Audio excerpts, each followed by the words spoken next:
Tuloy ang masasarap na Pinoy kainan ngayong gabi dito sa Idol sa Kusina.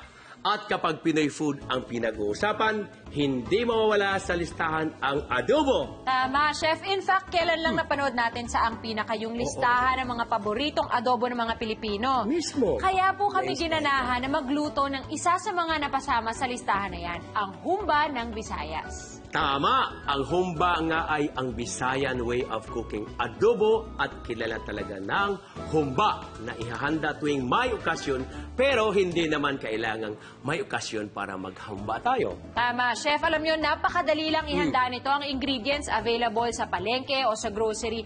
And this dish na ipaprepare natin costs 180 pesos Wow! lang. Good for 4 to 6 people. Halos 30 pesos each lang yun. Mura. O, diba? Pero espesyal. Wow, yan ang maganda kasi Pilipino tayo. Simulan natin yan, Bitina, ha? Okay, Chef. Unang-una lulutuin lang natin ang regular adobo, yung alam nating lutuin ng regular na adobo. Yes. Okay, siyempre naman, hiwain natin yung sibuyas, bitina, at yan, cubes lang natin. Then of course, ito naman, ganyan Pinoy. Diba? Napakadali lang. Yes. So, nandiyan na, di ba? Sandihan natin yung ating apoy at lagyan ng kaunting mantika. Ayan. At ang unahin nating isa ay ang ating sibuyas. Sibuyas. Ayan, pwede na. Ang kasunod na ilalagay natin yung ating pork hanggat maging brown. Sige po. Wow! Masarap ito kasi alam mo kung bakit? Sauce pa lang. Tipid ito eh. Maraming sauce tapos kunti lang ang ulam. Naku, na brown na, no? Then ilagay na natin itong dahon ng laurel. Yan. At ang ating buong paminta. Ilagyan natin siya ng dato puti na vinegar.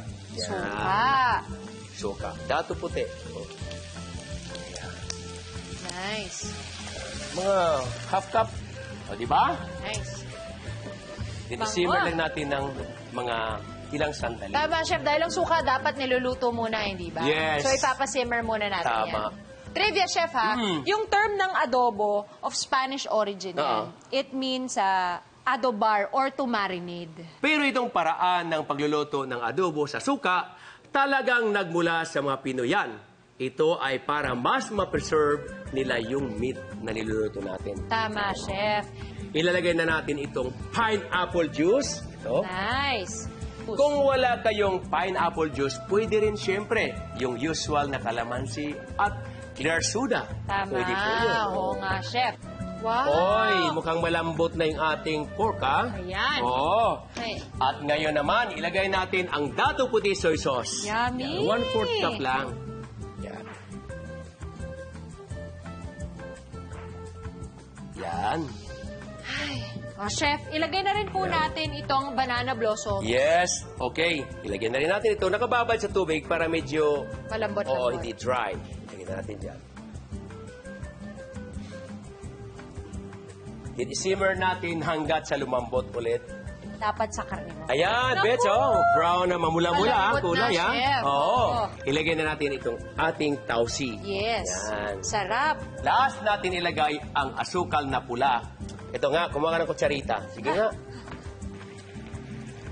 Harap. Wow, sarap. Harap. Malinam na. O, lagyan natin ng paminta para sumama kunting salt. Okay. Kunti lang, paminta lang. Alright, our humba ng Visayas is almost ready. Kailangan na lang natin itong i-plate para sa tingin pa lang. Nakakatakam-takam na bitina. Alright, wow. Ligyan mo dyan, ligyan mo dyan, ligyan mo dyan. Wow. Tingnan natin. Okay. Wow! At heto na ang isang masarap na version ng adobo, humba ng Visayas. Isa itong panalong dish dahil perfect para sa akin ang pares ng dato puti, suka at dato puti, toyo bitina. Yes, I agree. Tikman na natin! Game! Tikman na natin yan! Cheers. Sarap, no?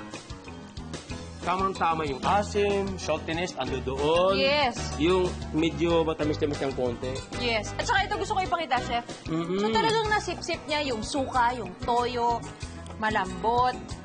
Ang sarap, flaky. Tapos, tamang-tama yung asim, nanunuot talaga sa loob. Yes. Hindi overpowering, pero alam mong nandun yung asim, Para sa akin talagang adobo ang dapat na pambansang ulam natin. Tama, Chef. I agree. Dahil nga, napaka-universal niya sa regions ng Pilipinas at dyan din nakilala ang mga Pilipino. Di ba, mga kapuso? That's right.